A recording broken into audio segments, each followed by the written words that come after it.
somos los que estamos. ¿Ya? En la clase de hoy vamos a continuar con la introducción a los aportes de los lingüistas contemporáneos, pensando sobre todo en cómo estos lingüistas nos han aportado al desarrollo de la lingüística y la traducción. Eso es la cuestión fundamental. Vimos la clase anterior, yo les dejé asignado. ¿Me escuchan bien? ¿Sí? ¿Me escuchan bien o no? Sí. ¿Sí? Sí, profe. Ya, estupendo, es que yo no me escuchaba bien. Jackendorf, Ray. Ray Jackendorf podríamos decir que es uno de la nueva generación de lingüistas norteamericanos que se meten en otro esquema de trabajo, en otro paradigma. Porque si bien es cierto que los lingüistas que comentábamos en la clase anterior, recuerdan, hablábamos de la teoría de Sapir-Whorf, hablábamos de Bloomfield, tocamos a Harris, que es el maestro de Chomsky, y nos quedamos con Chomsky como uno de los puntales dentro de la lingüística. Jackendorf es de los seguidores, discípulos de Chomsky, y en ese sentido, como Chomsky instala un nuevo paradigma a partir de los 50 y 60, 57 fundamentalmente, que cuando aparece su primera gran publicación, sienta las bases de una nueva manera de desarrollar la lingüística y de aproximarse.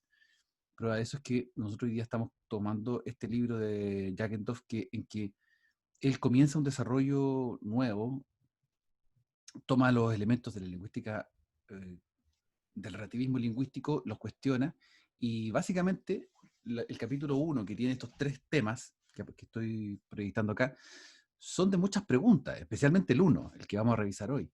Es un subcapítulo que tiene muchas preguntas, más que respuestas. Y eso es interesante al momento de poder entender cuál es el valor del paradigma. Entonces, vamos a iniciar la clase para conectarnos y calentar nuestras neuronas respondiendo a estas preguntas que están acá, las primeras 12. Yo les voy a preguntar, por ejemplo, la primera pregunta, le voy a pedir a Leonardo y Marcela, Leonardo Álvarez, Marcela Domínguez, que están por ahí, que se hagan cargo de la primera pregunta, en el sentido que a Leonardo le voy a pedir que haga la distinción entre lingüista y lingüística, y a Marcela que haga la distinción entre políglota y multilingüe. ¿Qué tienen al respecto de aquello? Yo encontré en el libro que lingüista, lo que se entiende en el discurso cotidiano, que alguien que habla varios idiomas, pero que en el libro él lo iba a entender como alguien que examina la estructura de uno o más idiomas en una tentativa de descubrir principios generales. Y lingüística se entiende por el estudio de la organización del lenguaje. Perfecto. Estudio de la organización del lenguaje. Sí, ¿a todos les queda clara esa distinción? El estudio de la organización del lenguaje. Eso es súper amplio, como un gran paraguas. Y el lingüista es quien se preocupa de hacer el trabajo en terreno, propiamente. ¿Cuál es la distinción entre políglota y multilingüe? Entonces, Marcela. O sea, dentro del libro no hace como una distinción entre los dos, sino más bien se refiere como a que un multilingüe y políglota se puede ser como la capacidad que tiene un ser humano para poder hablar más de una lengua, pero como que no implica que sea exactamente conocedor de la estructura y las gramáticas que la componen como un lingüista. Ya, esa sería una distinción. Entonces, si tuviéramos que... a ver, lo pregunto de esta manera. Si le preguntáramos a una persona común y corriente de la calle, que no tiene estudios de lingüística, ¿a qué asociaría más al políglota versus al multilingüe? ¿A qué lo asociaría más? Marcela. Supongo que el políglota sería como esta persona que habla muchos idiomas. eh, y el multilingüe quizás no tantos. O sea, por lo menos es como que si a mí me preguntan eso, me hago una imagen como que quizás sabe 3 lenguas. Como, y en cambio el políglota podría ser como ya 5 y que Claro, las habla como fluidamente. claro. Claro, da la sensación de que el concepto de políglota como el glotas, glotis, lengua y poli, muchas, como que alguien que habla fluido lenguas, es decir, como la idea del políglota. Una especie de bicho raro como casi circense, como la gracia que tengo es que hablo 5 o 6 idiomas o lenguas. O sea, hay varios personajes ilustres. Steven Van Dyck, lingüista que habla su holandés materno, habla alemán perfecto, habla español muy fluido, portugués también, inglés dije. Entonces tiene por lo menos 5 lenguas con las que habla, que se entiende y se maneja fluidamente. O sea, es un políglota. Ahora bien, la preocupación por entender las lenguas y por saber cuáles son los fenómenos que están incluidos, están implícitos en la lengua, es más bien de un multilingüe. O sea, un multilingüe va a estar más preocupado de entender cómo funciona la lengua y cuáles son las lenguas que tiene que usar para diversas transacciones. El políglota, si fuese el políglota alguien fluido, que aparte de su lengua materna, puede manejar 1, 2 o 3 lenguas más, el multilingüe no necesariamente le va a ocurrir lo mismo, sino que va a estar, a lo mejor tiene una lengua funcional para hacer transacciones comerciales a través de texto escrito, entiende muy bien eso, lee muy bien, pero no habla fluido, y sí habla fluido otra lengua que, por ejemplo, en el caso de la gente bilingüe, obtiene una segunda lengua porque en su casa se hablan 2 lenguas y afuera, en el país en el que vivo, la comunidad habla otra lengua. O sea, ahí nos enfrentamos con ese tipo de fenómenos. Bueno, la primera pregunta lo que hace entonces es encapsular un poco eh, al lingüista como el gran paraguas que estudia lenguas, que no necesariamente va a ser un políglota ni un multilingüe. ¿Ya? Y la lingüística, obviamente, como el estudio de la organización de las lenguas, de la estructuración de las lenguas, del funcionamiento de las lenguas. Y políglota y multilingüe van a ser más bien actores, roles, que podemos desempeñar en la medida en que nos sentamos, se den las condiciones. Por ejemplo, en el caso de ustedes, como estudiantes de lenguas, es muy probable que ustedes se sientan más multilingües que políglotas. Va a llegar un momento, o como no los conozco personalmente, puede ser que alguno de ustedes hable 2 o 3 lenguas fluidamente y va a ser ya políglota, partiendo de la base que más de 2 ya uno puede hablar de políglota. Pero me parece que la mayor cantidad de nosotros como estudiantes y dedicados a las lenguas somos más bien multilingües, o sea, tenemos acceso a descubrir las posibilidades de los entramados lingüísticos y de velar esos procesos, o sea, que no son misteriosos, no es algo que una lengua sea, como lo que pasaba un poco, ¿se acuerdan? Conversábamos en la clase anterior sobre el racismo científico, que denostaba algunas lenguas precisamente porque se suponía que ciertas personas tenían características físicas o psicológicas o cognitivas que eran de menor trascendencia, importancia o de menor desarrollo con respecto a otras personas, a otras comunidades. Eso le hizo mucho daño no solo al estudio de las lenguas, sino al ser humano en sí, y que sigue siendo. Si anoche escucharon el debate de los norteamericanos, de Trump y de Biden, Biden en un momento, uno de los grandes puntos que lanza es decir que el racismo es sistemáticamente institucionalizado en Estados Unidos. O sea, es primera vez en décadas, o sea, yo creo que nunca nadie había ocupado esos conceptos, y creo que es una de las cuestiones que le va a valer mucho más puntos en el área, en el ala demócrata, porque y los que aún no están convencidos, porque mucha gente que impresionantemente sigue votando por Trump, que es un poco lo que pasa en Chile también, que hay fenómenos que uno no entiende cómo puedes votar por una persona que no te está dando las condiciones mínimas para mejorar tu vida, ¿ya? O más bien denostarla en el caso de Trump, que es mucho más crítico. El racismo sistematizado a través de la institución es algo que persiste en la estructura norteamericana y es algo que persiste también en la idiosincrasia como del mundo occidental. Entonces, eso le hizo mucho daño y generó que la lingüística fuera también una lengua que estudiase las lenguas consagradas, por decirlo de una manera, las lenguas prestigiosas y no otras lenguas. Los relativistas lingüísticos, los que ostentaron el relativismo lingüístico, digo bien, que vimos en la clase anterior, ellos fueron los que remecieron el espectro completo del estudio de las lenguas y sacaron inmediatamente para un lado a todos aquellos que estaban pseudocientíficamente armando ciertos modelos o ciertos empaquetamientos de lengua que costó mucho tiempo poder desprejuiciarlo.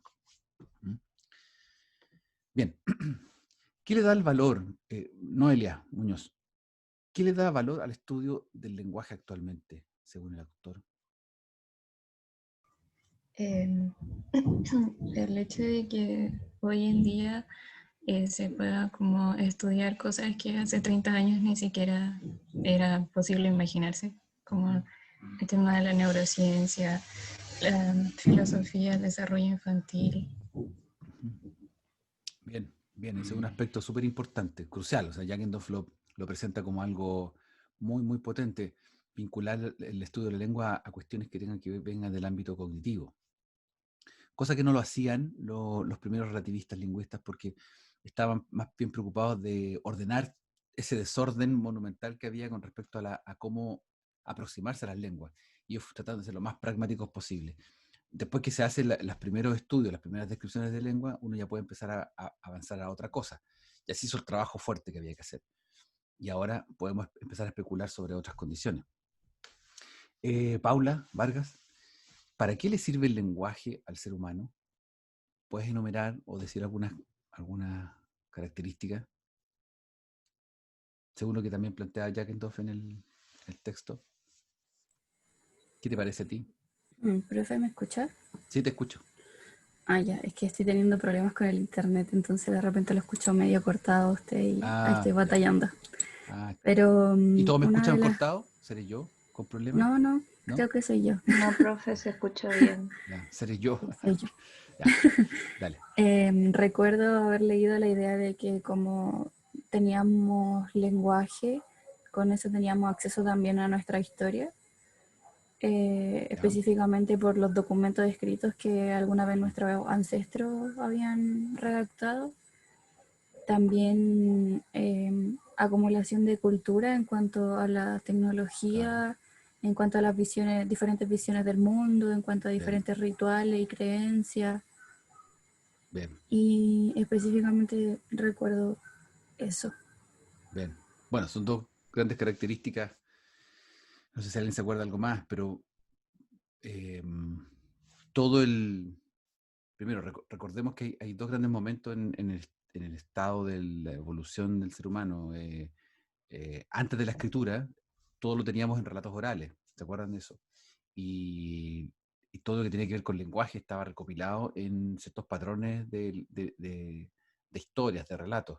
Eso mantuvo ciertas tradiciones culturales, pero hoy día, después de la escritura, tenemos una multiplicidad de dispositivos en los cuales está codificado, está en especies de repositorios toda la información cultural. Y eso hace que nosotros además hayamos pegado un salto muy tremendo en el procesamiento de la información. Entonces, cognitivamente el ser humano, gracias al lenguaje, puede procesar toda esta información. O sea, nuestro computador central procesa toda la información que existe a través del lenguaje. Bueno, y a través de otras cosas que presenta Jackendorf, que tienen que ver más bien con el componente cognitivo. Aparte del lenguaje, ¿qué otro aspecto clave aporta el estatus de ser humano, según Jackendorf? Violeta, ¿te acuerdas de eso? Que menciona Jackendorf. Sí, no estoy segura, pero creo que es el hecho del que nos permite formar pensamiento. O sea, que más allá de solo ocupar el lenguaje para hablar o dar información, también, bueno, cada ser humano va a poder ser capaz de formar una visión crítica y dar pensamientos y opiniones respecto a diferentes temas. Totalmente, sí, muy bien, exactamente. Tiene que ver con la capacidad del pensamiento, con esta facultad del pensamiento. Y por eso mismo él, ¿se acuerdan? Por ahí ejemplifica, habla sobre los artistas. O sea, por ejemplo, no sé, habla creo que de Picasso. Sí, Picasso ¿qué hace? Picasso verbalizó lingüísticamente antes de pintar, o un escultor, pongámoslo, verbaliza lingüísticamente antes de esculpir, o un pintor.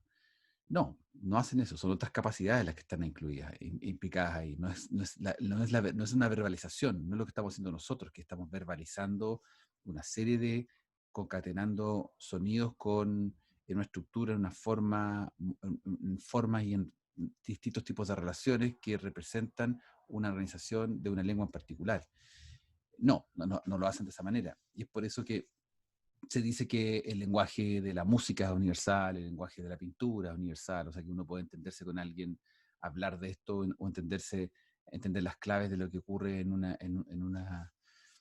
obra artística, porque no tiene que ver con el lenguaje verbalizado propiamente tal. ¿Ya? Eso es crucial. Hay una pregunta que nos invita a pensar el autor en este capítulo, que es básicamente esta. ¿Ya?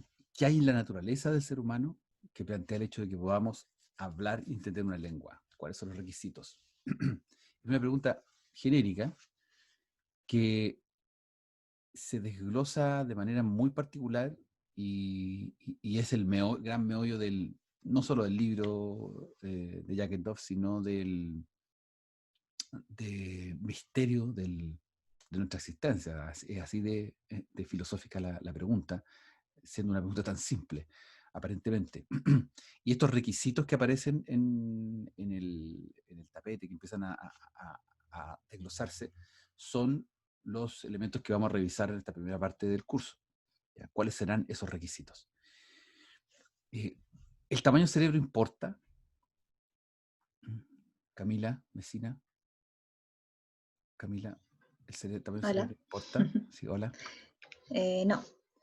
Él No dice importa. que es absurdo pensar que debido a que el cerebro humano es más grande que el de otros animales, tenemos la capacidad de hablar y entender un lenguaje.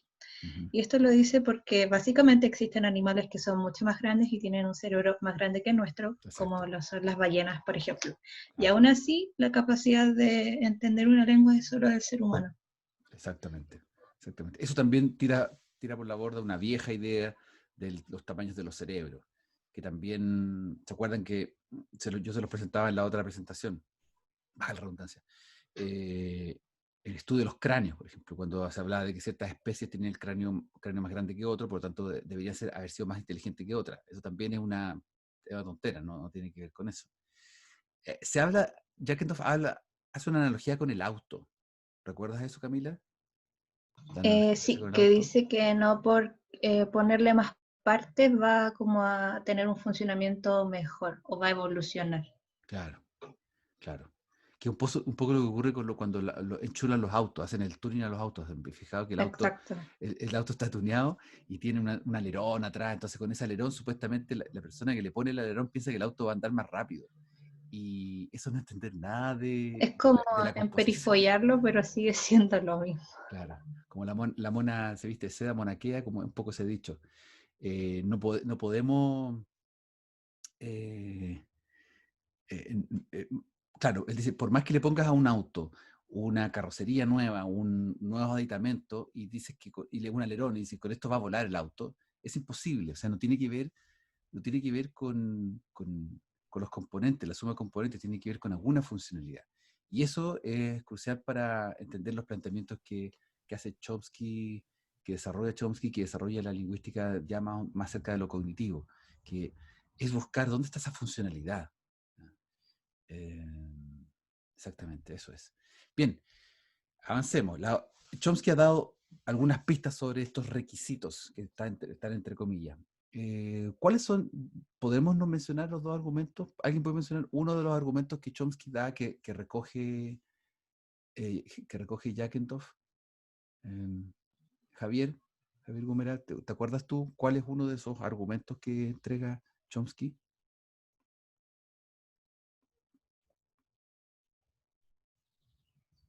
¿Está Javier? No, parece que no está. Leonardo, ¿te acuerdas de alguno de esos argumentos? Esa es la única que no hice, profe. No caché. ¿Profe? ¿Sí? Es la gramática mental y el conocimiento innato. Esos son los dos argumentos, exactamente. ¿Te acuerdas? ¿Podrías hacer una distinción? Sí. El argumento de la gramática mental habla de la variedad expresiva del uso del lenguaje, la cual implica que el cerebro contiene un conjunto de principios gramaticales de manera inconsciente. Ya, muy bien. Y el conocimiento innato implica que, por la manera en que los niños aprenden a hablar, se infiere que el cerebro contiene especialización genéticamente determinada para el lenguaje. Bien. ¿Entendieron? ¿Les quedó claro? Esa es la distinción. Se los voy a graficar acá para que lo vean. Estos son los dos argumentos fundamentales que muy bien expresaba Camila.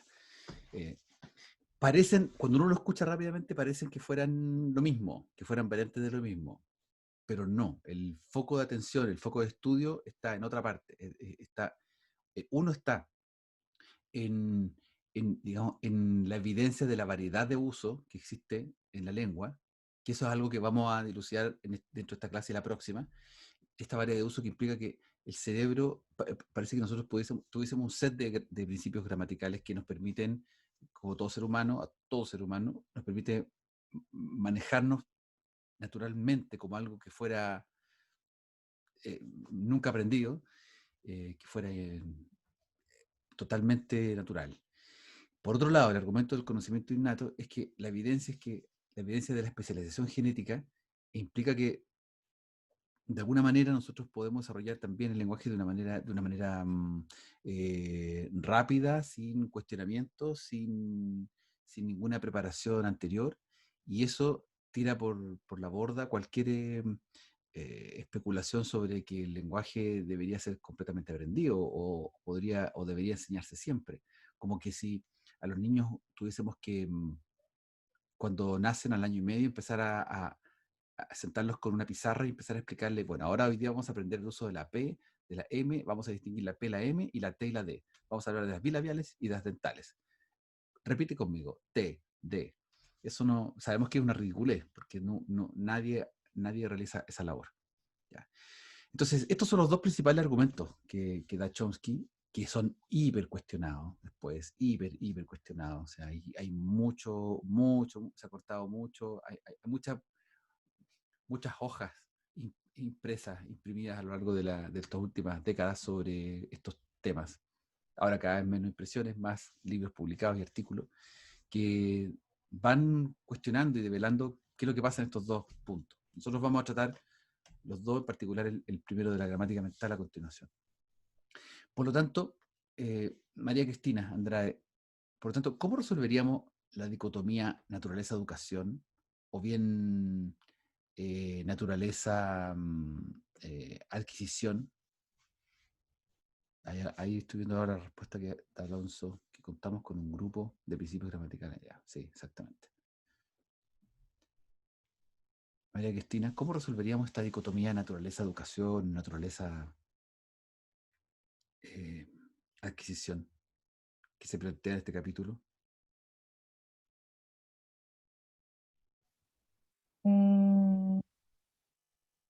No estoy segura, profe. La pregunta parece más difícil que la respuesta. Sí. ¿Alguien tiene alguna opinión al respecto que pudiese complementar?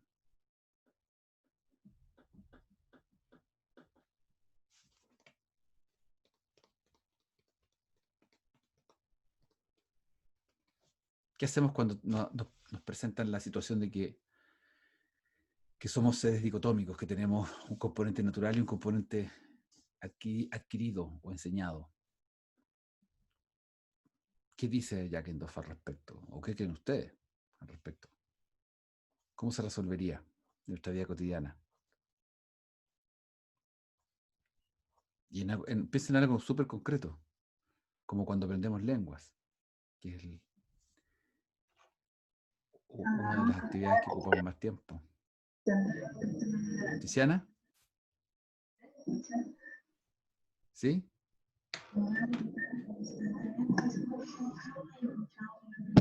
Por ejemplo, igual porque nosotros salimos de la sala y dejamos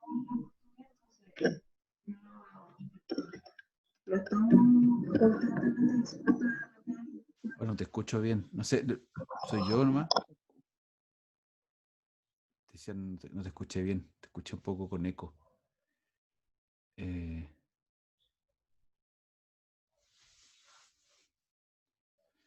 Sí, pero bueno, algo tienes ahí para responder.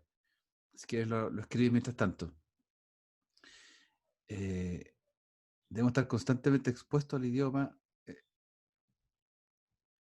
Camilo Muñoz, el argumento de la construcción de la experiencia. Sí, por ahí va la cosa, justamente, Camilo, ¿podrías hablar sobre eso, el argumento de la construcción de la experiencia, que ese es el tercer argumento que lanza Jackendorf en esta parte. En ese argumento mencionaba que nuestra experiencia en el mundo era activamente y construía los principios inconscientes que operaban en nuestro cerebro. Exactamente, exactamente. Como que la manera en que nosotros nos relacionamos o sea, la manera en que se dan todas estas cosas maravillosas, que es como de hablar innatamente, de aprender, de tener patrones gramaticales, de resolver ciertas cuestiones de la vida, tienen que ver con esta construcción de la experiencia. Y ya que entonces aporta el tercer argumento, que se contesta un poco con esta pregunta número 9. ¿Qué podemos decir del pensamiento, de escuchar música, de disfrutar una película, de una puesta de sol? Bueno, eso tiene que ver con la construcción de la experiencia. Es por eso que cuando hablamos voy a relacionar las dos preguntas, ¿ya? Cuando hablamos de la naturaleza y educación, tenemos que estar súper eh, eh, eh, conscientes de que las dos cuestiones funcionan muy bien. Nosotros naturalmente podemos hablar una lengua, venimos precableados, o sea, nuestro cerebro está cableado, entre comillas, está organizado de tal manera, no solamente a través de ciertas zonas cerebrales, sino que funcionalmente nuestra mente, porque ya no hablamos de cerebro, solamente hablamos de mente, el constructo mente, la mente entrega la posibilidad genéticamente cableada de poder hablar, de poder generar lenguaje. No por eso vamos a dejar el aspecto condicionado de la adquisición, porque sabemos muy bien que hay un punto en que necesitamos ayuda para poder aprender. No podemos aprender solos si queremos especialmente aprender otras lenguas, o incluso nuestra propia lengua materna, cuestiones que tienen que ver con mayores capacidades, incremento de capacidades de la forma de hablar. Ni siquiera estoy pensando en la escritura, ojo, no estoy ni siquiera hablando de ortografía, ni redacción, ni nada de eso. Estoy hablando solamente en plano netamente oral. Incluso en lo oral nosotros necesitamos también cierto entrenamiento, cierta educación. Por lo tanto, esa dicotomía se tiene que manejar en la justa medida, y que tal vez, si lo ponemos, es como 90% contra 10, puede ser 80-20, algo así. Hay gente que nunca va a pasar por su vida, o no pasó, ni va a pasar por una educación formal, y va a poder hablar perfectamente, y uno no tiene por qué saber si fue educado formalmente o no. Más bien esas son otras cuestiones que tienen que ver con un sistema de educación que nos lleva hacia el mundo del trabajo.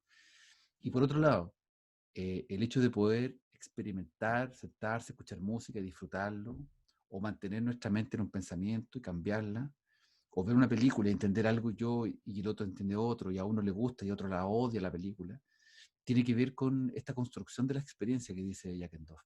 Sin esa construcción es muy difícil, dice él, poder abordar este fenómeno de la cognición humana. ¿Mm? Ahí yo les dejo un recuadro resumen mostrando este quiebre paradigmático. Y este quiebre además implica que el relativismo lingüístico de los primeros lingüistas que salieron a terreno a hacer el trabajo de recolectar lenguas, de escribirlas, ese trabajo se agradece y va a estar siempre en un lugar especial dentro de la historia de la lingüística, pero no le da para entender el fenómeno, o para poder explicarlo, o para poder mirarlo con otro enfoque, un enfoque más cognitivo. En eso se queda corto. Y bueno, así la ciencia se va avanzando. Por lo tanto, lo que obtuvimos al principio de relativismo lingüístico, todos esos elementos de descripciones de fonemas, listados de morfofonemas, la forma en que la sintaxis se organiza, los tipos de lengua que ya vamos a revisar más adelante, ese avance es tremendo, tremendo, y además es muy interesante y entretenido. Pero se queda todavía en una especie de poner a la lengua en un sitial que es solamente un prisma. O sea, yo tengo la lengua española, son unos lentes, unas gafas que me pongo. Me saco esas gafas, me pongo las gafas de la lengua portuguesa. Me saco esas gafas, me pongo las gafas de la lengua alemana. Entonces, como que estas gafas llamadas lenguas son las que me permiten ver la realidad. Y eso no es así. Aunque la traducción en un primer momento se apoyó muy fuertemente en eso, no es tan radical. Es más bien a nivel de superficie. ¿Ya? Y con eso también tira un poco para abajo el tema de que las lenguas necesitan ser traducidas porque hay diferentes culturas que están detrás. Ojo con lo que estoy diciendo, que es súper discutible. Alguien me va a decir, no, es que sí, es que hay evidencia. Totalmente. Hay mucha evidencia al respecto. O sea, la construcción de vocabulario, e incluso intralingüísticamente hablando. Cuando ustedes escuchan hablar a un hablante de español de América, de Argentina, versus a uno de Perú, versus uno de Paraguay, versus uno de Chile, nos sientan a todos a conversar y vamos a estar conversando un rato, ni 5 minutos, y van a salir diferencias lingüísticas a nivel léxico, por ejemplo. Léxico al tiro, aparece inmediatamente. Al tiro, ya. Me notaron que soy chileno, pero dije al tiro. Pero eso es un poco la punta del iceberg, porque de fondo la construcción de la experiencia y estos principios de gramática mental y conocimiento innato son los que nutren el estudio de la lengua y presentan un nuevo paradigma de estudio. Por lo tanto, el valor de la traducción en su relación con la lingüística no es solo la primera idea de este relativismo lingüístico, como que hay que traducir porque tenemos que darle un bagaje, un elemento cultural a otra lengua, entregarle como la otra cara de la moneda. Va un poco más allá. Y eso es lo que también tenemos que ir dilucidando en estas clases. Yo no les voy a dar hoy día el tiro al final de la película. Me quedo sin curso. Vamos a verlo más adelante. Ya. Bien, vamos a revisar ahora el tema 2. Les voy a pedir que nos tomemos unos 5 minutos para poder explicar estos temas. Esto está en la página 8 del texto que les envié. ¿Ya? Revísenlo. Ahora voy a dar 5 minutos para que vean las 3 primeras preguntas. Explica la situación comunicativa de Harry con Sam. ¿Qué realmente desconocemos en este intercambio comunicativo? Y la tercera, ¿y qué pasa si un hablante de otra lengua nos quisiera decir arriba del árbol hay un pájaro que se parece a una de las puntas del árbol? ¿Qué consecuencia trae para el lenguaje humano versus de los animales?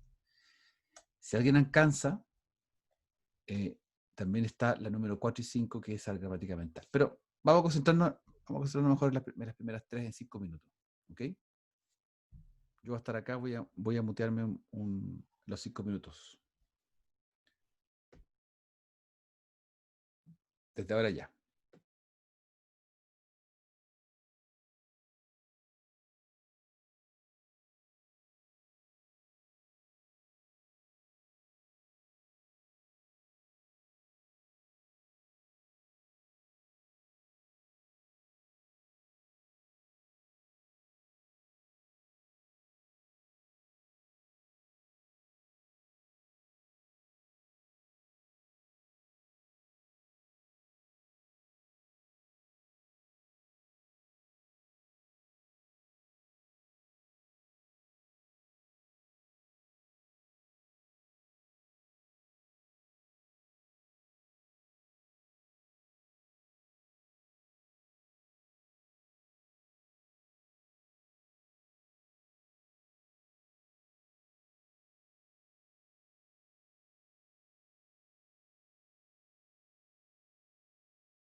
Bien, revisemos, conversemos ya.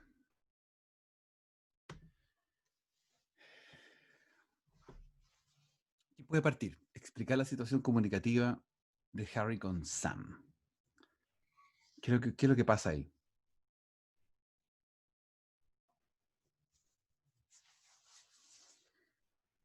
Sebastián, ¿puedes explicar tú cuál es la situación comunicativa de Harry con Sam? Sí.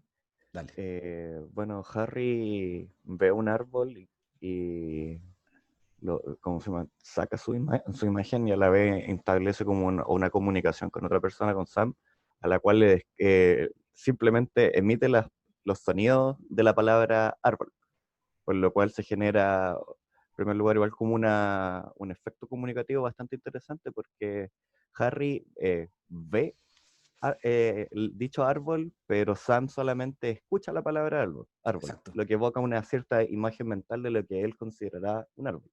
Exacto. Eso es, diste en el blanco. Eso es súper clave para entender la situación comunicativa de Harry. Exacto.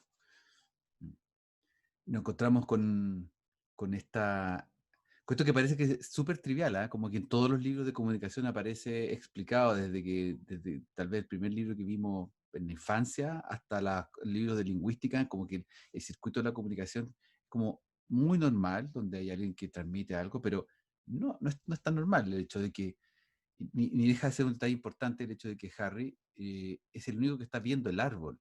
Y Sam no está viendo el árbol, está percibiendo otra cosa que no es el árbol. Tampoco Harry percibe el árbol, sino que también genera también una interpretación de lo que es el árbol. Eso se nos escapa muchas veces en el proceso de la conceptualización. Entonces, por eso ya lo que hace Jackendorf acá es mostrarnos que lingüísticamente hablando, no solamente hay hechos de lengua, sino que hay hechos de cognición que están más potentes en este proceso. Bien. ¿Quieres agregar algo más, Sebastián? No, más que nada que es interesante el hecho de que el lenguaje se actúa de muchas maneras. Uno a veces lo aborda como lenguaje como un todo, pero tenemos distintos sentidos por los cuales podemos convertirlo en lenguaje. Como por ejemplo en el Harry, la luz que convierte toda esa información en un concepto llamado árbol, y Sam que lo escucha a través de otro sentido, y también apuntan hacia lo mismo, pero de manera muy diferente. Exacto. Y con complejidades muy diferentes. Exacto. Que un poco lo que queremos tratar de dilucidar en la segunda pregunta. ¿Qué es lo que realmente desconocemos en este intercambio comunicativo entre Harry y Sam? Podríamos nombrar o así jugar un poco, hipotetizar a cuáles son las cosas que podríamos desconocer de esto. ¿Alguien más que puede participar? Javier, ¿volviste, Javier? ¿Estás ahí?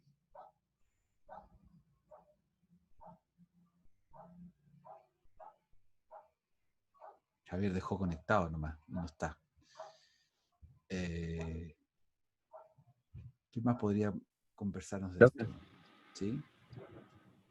Una de las cosas que dice el autor es que no se sabe, por ejemplo, lo que ocurre en el oído de Sam al recibir las ondas que viajan por el aire y que le hacen gatillar la imagen árbol. Ya, bien, esa es una Y cosa. aparte, a mí también se me ocurre que tampoco se sabe cuál va a ser la imagen de árbol que va a tener Sam al escuchar la palabra. Exactamente. Porque como no está viendo el árbol que está viendo Harry, puede ser cualquier tipo de árbol, en cualquier estación, por ejemplo, entonces puede variar mucho. Exacto. Claro, y eso es algo que, por ejemplo, algo que no se discute, pero se percibe.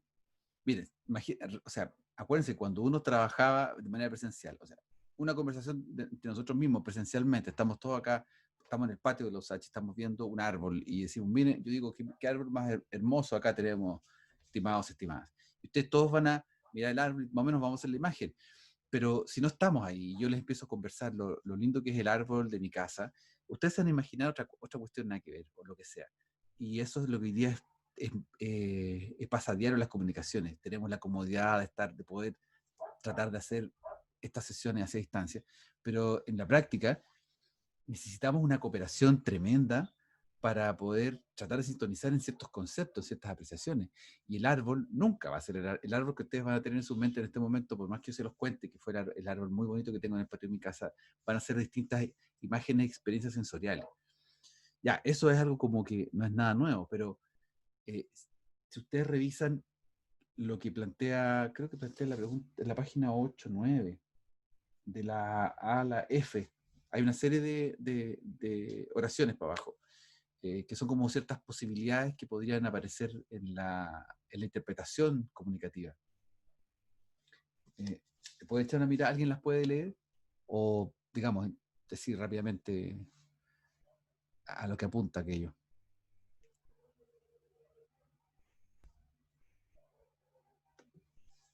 Noelia, ¿estás por ahí? ¿Qué se te ocurre, Noelia?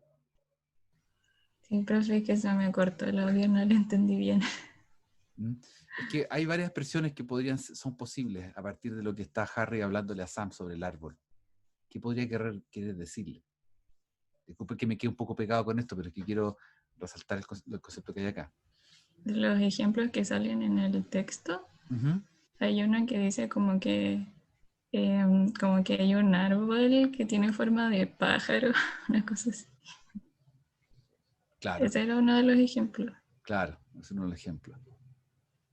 Sí. ¿Qué otro hay? Yo los tengo acá, profe. Ya, dale, María Cristina. Dice, hay un árbol, o sea, hay un pájaro en el árbol. Un pájaro estuvo en el árbol hace 3 días, ayer.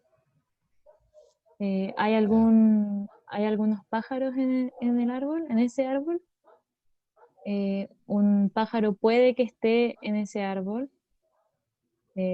A los pájaros les gusta ese árbol. Claro. Ese árbol luce como un pájaro. Ya. ¿Y qué es lo que sería todo eso, entonces? ¿Cómo? ¿Qué sería todo eso? Todas esas expresiones que representarían. La recursividad del lenguaje. Sí, más o menos, puede ser. O sea, todas estas posibilidades que brinda el lenguaje humano. Cuando hablábamos, yo les mencioné el ejemplo de la abeja en la casa anterior. ¿Se acuerdan de ese ejemplo que les mencioné? ¿Profe? ¿Sí, Camila? Esto tendría que ver igual cuando se refiere que por gramática mental hay infinitas combinaciones posibles para decir algo, y también que debido a eso es que se diferencia de los animales, como usted decía, el ejemplo de las abejas, perdón, Abejas. que ellos por ciertos sonidos o algo así pueden determinar, no sé, por ejemplo, que hay que volver a la colmena, por ejemplo. Claro. Sin embargo, esta como infinidad de combinaciones posibles que tenemos nosotros nos permiten hacer una descripción y entender otro tipo de cosas, aunque él mismo dice que es complicado representar, por ejemplo, que a los pájaros les gusta el árbol, porque ¿qué otra forma hay de imaginarlo que no sea los pájaros revoloteando alrededor? Entonces, que eso llegue a visualizarse en la mente de la otra persona igual es un tema complicado. Claro, exacto. Y tenemos dos cosas interesantes acá.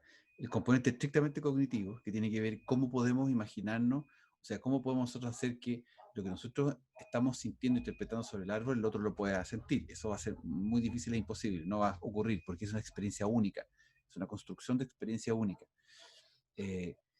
No obstante aquello, nosotros los seres humanos podemos transmitir distintas impresiones, y siquiera tomemos el componente lingüístico todavía, ni siquiera pensemos en que tenemos principios, posibilidades, recursos lingüísticos para expresar de distintas maneras lo mismo, ¿ya? Pensemos en que solo la experiencia nuestra es múltiple, o sea, es distinta, y que el otro no va a entender nunca aquella misma experiencia, sino que se va a producir una experiencia en su mente de otra forma. Eso es una cuestión. Y lo otro es que cuando pensamos qué consecuencia tiene para el lenguaje humano, es que nos da una evidencia muy notoria de que, como tú bien lo recordaste, Camila, el hecho de que las abejas tienen lenguaje también, ese lenguaje es unívoco. Si una abeja hace una danza en particular sobre dónde está el lugar de la comida, y se le ocurre hacer una improvisación en la danza, porque como nosotros, los seres humanos, que le ponemos un pasito más al baile, porque en ese momento encontramos que lo que estábamos escuchando y sintiendo nos parecía que había que ponerle un pasito más para la izquierda en vez de para la derecha.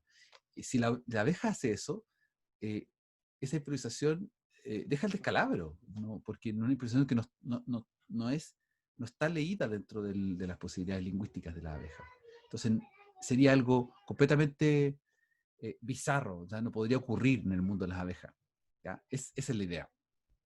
Bueno, se nos fue un poco la clase. Preferiría que en la próxima clase empezáramos con esto. Ya la próxima clase vamos a ir un poco más rápido. Quiero en la próxima clase mostrarles un par de videos sobre esto que es bien interesante, también ayuda a procesar. Me gustaría que ya revisáramos el lunes la gramática mental.